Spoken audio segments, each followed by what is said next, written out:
దేవుని ఘనమైన నామమునకు స్తోత్రములు. ఈ వాగ్దానం వింటున్న మీకందరికీ మన ప్రభువును ప్రియ రక్షకుడైన యేసుక్రీస్తు నామములో శుభములు, మా హృదయపూర్వకమైన వందనములు తెలియచేస్తున్నాం. ఈరోజు దేవుని వాగ్దానం మత్తయి శుభవార్త 28వ అధ్యాయము 10వ వచనం. యేసు, భయపడకుడి. మన ప్రభు అయిన యేసయ్య అలనాడు మరణాన్ని గెలిచి, సమాధిని గెలిచి, మృత్యుంజయుడై తిరిగి లేచిన వెంటనే శిష్యులను ఎదుర్కొని వారితో పలికిన మాట, ఈ మాట, ఈ వాగ్దానం మనందరి వినికిడిలో కూడా ఈరోజు నెరవేరునుగాక. ఆమేన్. ప్రియ దైవ జనాంగమా, మన ప్రియ ప్రభు అయిన యేసయ్య ఆయన తన శిష్యులను ఎదుర్కొని ఆ రోజున భయపడొద్దు అని చెప్తున్నారు. దేనికి భయపడుతున్నారు వారు? వారిలో ఉన్న భయాలన్నిటిని బట్టి ప్రభు అంటున్నారు భయపడొద్దు అని. మన ప్రభు అయిన యేసయ్య ఈ భూమి మీద పుట్టగానే గాబ్రియేలు దూత గొర్రెల కాపరుల దగ్గరికి వెళ్ళి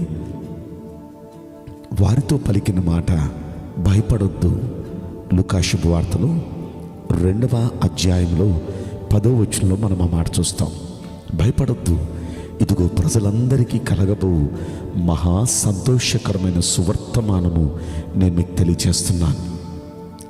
దావీదు పట్టణమందు నేడు రక్షకుడు మీ కొరకు పుట్టి ఉన్నాడు. ఈయన ప్రభు అయిన యేసు.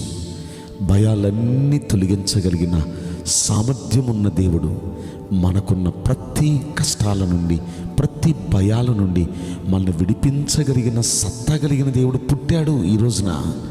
మీరెందుకు భయపడొద్దు అనే మాట ఆ రోజు దేవదూత తన అక్కడున్న గొర్రెల కాపర్లకి చెప్పినట్లు మనం చూస్తాం. అలనాడు శిష్యులు వారు రకరకాల భయాలతో ఉండగా, ఇక్కడ దేవదూత కాదు, సాక్షాత్ యేసయ్యే, భగవంతుడే. ఆయన మరణాన్ని గెలిచి, ఆయన మృత్యుంజయుడై తిరిగి లేచి, ఆయన వారిని ఎదుర్కొని వారితో అంటున్నాడు భయపడొద్దు, నేను మరణాన్ని కూడా జయించాను, మీకు జయమిస్తాను, మీకు తోడుగా ఉంటాను, భయపడొద్దు అని ఆయన వారిని ఎదుర్కొని చెప్తున్నారు. ప్రియ దైవ జనాంగమా, మన ప్రభు అయిన యేసయ్య ఈరోజు నీ వాగ్దానం ద్వారా మనల్ని ఎదుర్కొని మనకు చెప్తున్నారు. ఏ భయాలతో ఉన్నారు మీరు? ఆర్థిక ఇబ్బందులు అనే భయంతో ఉన్నారా? అప్పుల భయంతో ఉన్నారా? కుటుంబ సమస్యలు అనే భయంతో ఉన్నారా? మీకున్న అనారోగ్యాన్ని బట్టి భయపడుతున్నారా? మరి ఏ ఇతర సమస్యలను బట్టి మీరు భయపడుతున్నారు? యేసయ్య మన భయాల్ని దూరపరచటానికే సమాధిని గెలిచి తిరిగి లేచారు. ఆయన మరణాన్ని గెలిచి తిరిగి లేచారు. మనతో కూడా ఉన్నారు ఆయన. ఈ వాగ్దానం వింటున్న మనతో కూడా ఉన్నారు ఆయన. భయపడొద్దు అని చెప్తున్నారు కనుక దేనికి భయపడొద్దు. బైబిల్ గ్రంథంలో మనం పరిశీలిస్తే లూకా శుభవార్త 1వ అధ్యాయంలో 13వ వచనంలో జకర్యా అనే ఒక మంచి భక్తుడు, దేవుని యందు భయభక్తులు కలిగి నీతిగా ఉంటున్న ఒక మంచి భక్తుడు, ప్రార్థనాపరుడు, అతడు దేవుని యాజక ధర్మం నిర్వర్తిస్తున్నాడు. తన భార్య ఎలిజబెత్, ఆమె కూడా దేవుని యందు భయభక్తులు కలిగిన వారు, నిష్ఠగా భక్తి చేస్తూ మంచి దేవుని యందు భయభక్తులు కలిగిన వారు. వారికి ఒక లోటు ఉంది, అన్నీ ఉన్నాయి కానీ సంతానం లేదు వారికి. వారు ప్రార్థన చేస్తున్నారు, ఎందుకో సంతానం కలగలేదు. ఇద్దరు కూడా ముసలోళ్ళు అయిపోయారు. ఇక మనకి పిల్లలు కలగరేమో అనే అభిప్రాయానికి కూడా వచ్చేసి చాలా బాధగా ఉన్నారు వృద్ధాప్యంలో. ఒక రోజున యాజ్ యూజువల్గా జకరియా గారు తన యాజక ధర్మం నిర్వర్తిస్తూ ఉండగా దేవుని దూత జకరియాకు ప్రత్యక్షమై, జకరియా భయపడొద్దు, నీ ప్రార్థనలన్నీ వినబడి నీకు ఒక కుమారుని నేను ఇవ్వబోతున్నాను. ఆ కుమారుని పేరు యోహాను.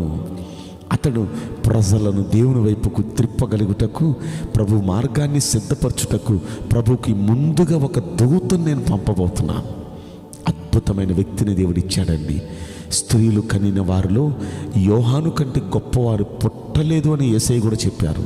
అంత గొప్ప వ్యక్తిని వారికి బహుమానంగా ఇచ్చాడు. ఎన్నో సంవత్సరాలుగా ప్రార్థనలు చేస్తున్న మీ ప్రార్థనలకు జవాబు రాలేదని మీరు బాధపడుతూ భయపడుతున్నారా? ఈ రోజున ప్రభువారు మనతో మాట్లాడుతున్నారు. అలనాడు దూత ద్వారా జకర్యాతో మాట్లాడారు, కానీ ఈరోజు డైరెక్ట్గా ప్రభు మనతో మాట్లాడుతున్నారు. భయపడొద్దు, మీ ప్రార్థనలు వినబడిని. మీరేదైతే అడుగుతున్నారో గొప్పగా మీకు అవి జరగబోతున్నాయి. భయపడొద్దు. ఈ రోజున మీరు ఏమేమైతే ఎన్నేళ్ళు అడుగుతున్నారో మీ ప్రార్థనలన్నిటికీ జవాబులు వచ్చే రోజు వచ్చింది. మీకు మంచి జరగబోతుంది. భయపడొద్దు. మన యేసయ్య సమాధినే గెలిచారు, మరణాన్నే గెలిచారు. ఎవరైనా అక్కడ ఓడిపోవాల్సిందే. మన యేసయ్య వాటినే గెలిచారు. మనకు కూడా జయమిస్తారు. మన ప్రార్థనలన్నిటికీ జవాబు వస్తుంది. నమ్మండి. భయపడొద్దు. ఇలా చెప్పాలంటే యాయిరు అని ఒక అధికారి ఉన్నాడు. ఒకగానొక్క కుమార్తె. ఆ కుమార్తె ఎంతమంది వైద్యుల దగ్గరికి వెళ్ళినా ఆమెకున్న బలహీనత తగ్గల, సీరియస్ కండిషన్ ఉంది. యేసయ్య దగ్గరికి ఆయన వెళ్ళాడండి. నా కుమార్తె ఇలాంటి పరిస్థితులు ఉంది, మీరు దయచేసి మీరు వచ్చి ప్రార్థన చేసి నా కుమార్తెను బ్రతికించరా, బాగు చేయరా అని. సరే పదాన్ని యేసయ్య వస్తున్నారు. దారిలో ఉండగానే ఇంటి దగ్గర నుండి ఒక వ్యక్తి వచ్చాడు. నీ కుమార్తె ఆల్రెడీ చనిపోయిందయ్యా, అందరూ వచ్చారు, నువ్వు వస్తే ఇక తీసుకుని వెళ్ళిపోదాం, త్వరగా రా, ఆయన్ని బాధ పెట్టొద్దు ఆ బోధకుడిని అన్నాడండి. వచ్చి చెప్పిన ఆ సేవకుడు ఒక్కసారిగా కృంగిపోయాడు. కృంగిపోయిన యాయిరుతో ప్రభు అంటున్నారు, ఆ మాటలు విని భయపడొద్దు, నీ కుమార్తె లేస్తుంది, పద నేను వస్తానని చెప్పి వెళ్ళి చనిపోయిన ఆ కుమార్తెను చేపట్టుకుని లేపితే ఆ చిన్నది లేచిన ఆ చిన్నదాన్ని చేతికి అప్పగిచ్చాడు. ఏది కోల్పోయానని బాధపడుతూ, ఏది పొందుకోలేని నా వల్ల కాదు, కోల్పోయానని దుఃఖంతో ఉన్నాడు. ఆ వ్యక్తితో దేవుడు అంటున్నాడు, ఇదిగో నువ్వు కోల్పోయినది తీసుకో. కోల్పోయిన దాన్ని తిరిగి ఇచ్చాడు. ఆయన భయాలన్నీ తోడుపరిచాడు. ఈరోజు దేనికోసం మీరు భయపడుతున్నారు? ఏది కోల్పోయినని భయపడుతున్నారు? తిరిగి ఇవ్వగలిగిన సామర్థ్యం మన ప్రభుకుంది. ఆయన సత్తా కలిగిన దేవుడు. ఖచ్చితంగా మీరు కోల్పోయింది మీకు ఇవ్వబోతున్నాడు. మీ ప్రార్థనలన్నిటికీ జవాబు రాబోతుంది. దేనికి భయపడొద్దు. మన దేవుడు అన్నిటినీ జయించినవాడు, మీకు కూడా జయమిస్తాడు. కనుక ఆయన మనతో ఈరోజు సూటిగా మాట్లాడుతున్నారు. భయపడొద్దు. కనుక మనందరం ధైర్యంగా ఉందాం. బైబిల్ గ్రంథంలో 366 సార్లు భయపడొద్దు అని ఉంది. బైబిల్ చదివే అలవాటు ఉన్న వారికి రోజుకొక్కసారైనా దేవుడు మాట్లాడుతున్నాడు భయపడొద్దని. ఈరోజు ఈ వాగ్దానం వింటున్న మనతోనే అంటున్నారు, భయపడొద్దు, ఆయన మనతో ఉన్నారు, జయం ఇవ్వబోతున్నారు. ధైర్యంగా ఉండండి. మీ ప్రార్థనలకు జవాబు రాబోతుంది. నేను మీకోసం ప్రార్థన చేయబోతున్నాను. పరిశుద్ధుడా, ప్రేమగల యేసురాజా, మీ పరిశుద్ధ బంగారు పవిత్రమైన నామమునకు నిండు మనసుతో కోట్ల కొలదిగా స్తుతులు స్తోత్రములు వందనాలు చెల్లిస్తున్నాం. ఈ వాగ్దానం వింటున్న ప్రియుల జీవితంలో దయచేసి వారికి ఉన్న భయాలన్నిటి నుండి వారికి విడుదల అనుగ్రహించండి. వారికి ఉన్న ప్రతి సమస్యలు, ప్రతి వేదనలు మీరు దయచేసి దూరపరచండి.